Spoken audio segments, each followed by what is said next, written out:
അപ്പോൾ എല്ലാവർക്കും എന്റെ ചാനലിലേക്ക് ഒരിക്കൽ കൂടി സ്വാഗതം.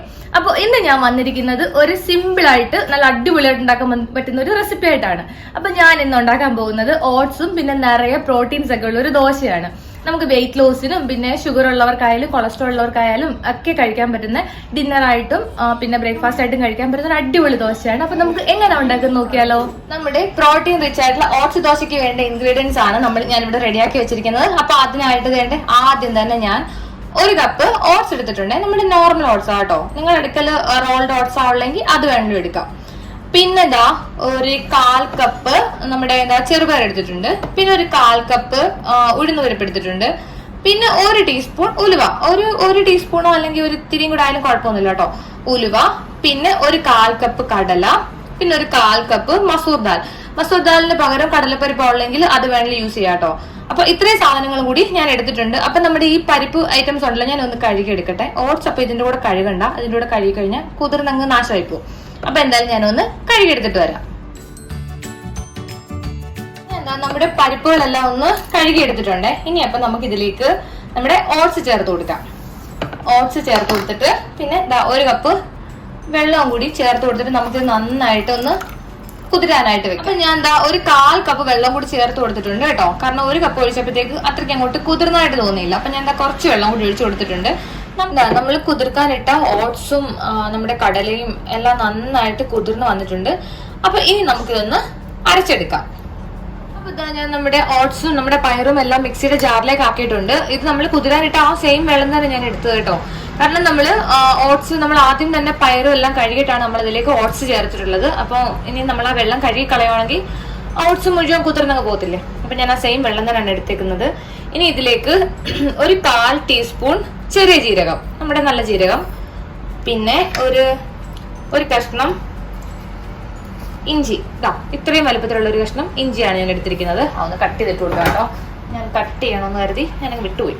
അപ്പൊ എന്തായാലും അതൊന്ന് ചെറുതായിട്ടൊന്ന് ഒരു 2-3 പീസായിട്ട് മുറിച്ചിട്ട് കൊടുക്കാം. പിന്നെ വേണ്ടത് ഒരു പച്ചമുളക് ഞാൻ എടുത്തിട്ടുണ്ടേ. 1 പച്ചമുളകോ 2 പച്ചമുളകോ നിങ്ങളുടെ എരി പോലെ എടുക്കാം. പിന്നെ കുറച്ച് ചെറിയ ഉള്ളി, ഒരു 3-4 ചെറിയ ഉള്ളിയും കൂടി ഇട്ട് കൊടുത്തിട്ടുണ്ട്. അപ്പൊ ഇത്രയും കൂടി ചേർത്തിട്ട് ഒപ്പം തന്നെ കുറച്ച് കായപ്പൊടി, ഇതിപ്പം ഏകദേശം 1 ടീസ്പൂൺ കായപ്പൊടി ഉണ്ടാവും. കായപ്പൊടിയും കൂടി ചേർത്തിട്ട് നന്നായിട്ട് അരച്ചെടുക്കാം.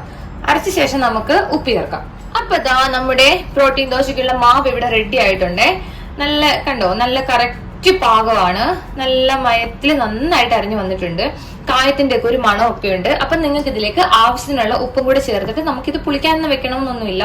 ഒരു 5 മിനിറ്റ് നമുക്ക് വെച്ചിട്ട് നമുക്ക് ഇതുകൊണ്ട് ദോശ ഉണ്ടാക്കാം. അപ്പൊ ഞാനിതിൽ ഓൾറെഡി കുറച്ച് ഉപ്പ് ചേർത്തിട്ടുണ്ട് കേട്ടോ. അപ്പൊ നിങ്ങൾ ഉപ്പൊക്കെ നോക്കി പാകമൊക്കെ ആക്കിയിട്ട് ദോശ ഉണ്ടാക്കാം നമുക്ക്. അപ്പൊ നമ്മുടെ ദോശ ചുട്ടെടുക്കാനുള്ള പാത്രം ഞാൻ അടുപ്പത്ത് വെച്ചിട്ടുണ്ട് കേട്ടോ. അത് ചൂടായി വന്നിട്ടുണ്ട്. ഇനി നമുക്ക് ഈ ദോശ ഒന്ന് പരത്തിയെടുക്കാം. കട്ടി കുറച്ച് പരത്തിയെടുക്കുന്നതായിരിക്കും നല്ലത്. നമ്മുടെ ദോശ പോലെ ആണെങ്കിൽ നമുക്ക് ആ ടേസ്റ്റ് അങ്ങോട്ട് ഫീൽ ചെയ്യത്തില്ല. നല്ല കട്ടി കുറച്ച് എടുത്തിട്ട് നല്ല മോരിഞ്ഞൊക്കെ വരുമ്പോഴാണ് നമുക്ക് ആ ഒരു ടേസ്റ്റ് ഫീൽ ചെയ്യുന്നത്. അപ്പൊ എന്തായാലും ഇതൊന്ന് വെന്ത് വരട്ടെ. കൂട്ടി വെച്ച് കൊടുക്കാം. കുറച്ച് നെയ്യ് ഒഴിച്ചു കൊടുക്കാം, ഒന്ന് മുരിയാൻ വേണ്ടിയിട്ട്. നെയ്യും കൂടെ ആകുമ്പോഴത്തേക്ക് നല്ല ടേസ്റ്റ് ആവും കേട്ടോ. ഇതിപ്പം നല്ല കായത്തിന്റെയും ആ ചെറിയ ഉള്ളിയുടെയും ഒക്കെ ഒരു നല്ല സ്മെല്ല് വരുന്നുണ്ട്. അതിന്റെ കൂടെ നെയ്യുടെ മണവും കൂടെ ആകുമ്പോഴത്തേക്ക് അടിപൊളി ടേസ്റ്റ് ആട്ടോ. അപ്പൊ ഇനി നമുക്ക് ദോശ ഒന്ന് തിരിച്ചിട്ട് കൊടുക്കാം. കണ്ടോ, നല്ല അടിപൊളിയായിട്ട് ഒരു സൈഡും മുരിഞ്ഞു വന്നിട്ടുണ്ട്. അപ്പൊ അപ്പുറത്തെ സൈഡും കൂടി മുരിഞ്ഞു വന്നു കഴിഞ്ഞാൽ നല്ല തക്കാളി ചമ്മന്തിയും കൂട്ടി കഴിക്കാം. അപ്പൊ നമ്മുടെ ദോശ ഇവിടെ റെഡി ആയിട്ടുണ്ട്. ഞാൻ കുറച്ച് തക്കാളി ചമ്മന്തിയൊക്കെ അരച്ചിട്ടുണ്ട്. എനിക്ക് ഇതിൻ്റെ കൂടെ തക്കാളി ചമ്മന്തിയാണ് ഏറ്റവും ഇഷ്ടപ്പെട്ട ഒരു കോമ്പിനേഷൻ. ഇതിപ്പോ ഡയറ്റ് ചെയ്യുന്നവർക്കൊക്കെ ഒന്ന് കഴിച്ചു നോക്കി റിസൾട്ട് കിട്ടും കേട്ടോ. കാരണം നന്നായിട്ട് വെയിറ്റ് കുറയും. ഒന്ന് കഴിച്ചു നോക്കട്ടെ. എനിക്ക് നല്ല വിശപ്പുണ്ട്. അടിപൊളി ടേസ്റ്റ് ആട്ടോ. നമ്മൾ കരുതും ചിലർക്ക് ഓട്സ് ഒന്നും അത്ര ഇഷ്ടമല്ലാത്ത ആളുകളുണ്ടല്ലോ. അപ്പൊ അങ്ങനെയുള്ളവർക്ക് ഇതൊന്ന് ട്രൈ ചെയ്ത് നോക്കാവുന്നേ ഉള്ളൂ. നമുക്ക് ഷുഗർ ഒക്കെ ഉള്ള ആളുകൾ കൊണ്ടല്ലോ, അവർ ഡോക്ടേഴ്സ് പറയും ചെറുപയർക്ക് കൂടുതൽ കഴിക്കണം, കടല കൂടുതൽ കഴിക്കണം എന്നൊക്കെ പറയും. അപ്പൊ അങ്ങനെയുള്ളവർക്കും കഴിച്ചു നോക്കാൻ പറ്റുന്ന ഒരു റെസിപ്പിയാണിത്. അപ്പൊ നിങ്ങൾ എല്ലാവരും ട്രൈ ചെയ്ത് നോക്കണം. എല്ലാവർക്കും എന്തായാലും ഒരു ടേസ്റ്റ് ഇഷ്ടപ്പെടും. നമുക്ക് ഡയറ്റ് ചെയ്യുന്നവർക്കാണെങ്കിൽ നമുക്ക് ഡിന്നറായിട്ടോ അതല്ലെങ്കിൽ ബ്രേക്ക്ഫാസ്റ്റ് ആയിട്ടോ ഒക്കെ കഴിക്കാൻ പറ്റുന്ന ഒരു റെസിപ്പി ആയത്. അപ്പൊ എന്തായാലും എല്ലാവരും ട്രൈ ചെയ്ത് നോക്കണം. അപ്പൊ നമുക്ക് അടുത്ത വീഡിയോയുമായി വീണ്ടും കാണാം.